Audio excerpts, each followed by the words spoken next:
ಬಾಲದೇವರ ದರ್ಶನಕ್ಕಾಗಿ ಈ 4 ದಿನಗಳಿಂದಲೂ ಹಂಬಲಿಸಿದೆ. ಆದರೆ ಈ ದಿನ ಲಭಿಸಿದ ಪ್ರಾಣೇಶ್ವರ. ಸುಂದರಿ, ನಿನ್ನ ದೇವನ ದರ್ಶನವನ್ನೇನೋ ಹೊಂದಿದೆ. ನಿನ್ನ ದೇವನ ಸನ್ನಿಧಿಯನ್ನು ಅಪ್ಪಿಸಲು ಏನು ಸಿದ್ಧಪಡಿಸಿರುವೆ? ಈ ನನ್ನ ಸರ್ವಸ್ವವನ್ನೇ ನಿಮ್ಮದಾಗಿರುವಾಗ ಈಗ ನನ್ನದಾಗಿ ಏನಿದೆ? ಈ ನನ್ನ ಹೃದಯದ ಪ್ರೇಮ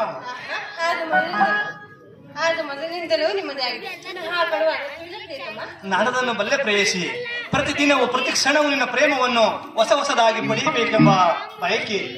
ವಸಂತ ಬಳ್ಳಿಯು ಪ್ರತಿದಿನವೂ ಹೊಸ ರಾಗದಿಂದ ಪ್ರಕೃತಿಯನ್ನು ನಲಿಸುವುದು. ಹಾಗೆಯೇ ಸರ್ವಸಾಕ್ಷಿಯಾದ ಸೂರ್ಯದೇವನು ಪ್ರತಿದಿನವೂ ಹೊಸ ಕಾಂತಿಯಿಂದ ಜಗತ್ತನ್ನು ಬೆಳಗುವನು. ಇಂದಿನ ದುಃಖವು ನಾಳಿನ ಆನಂದದ ಮೂಲ, ಇಂದಿನ ಆನಂದವು ನಾಳದ ದುಃಖದ ಮೂಲ. ಎಲ್ಲವೂ ಹೀಗೇನೆ.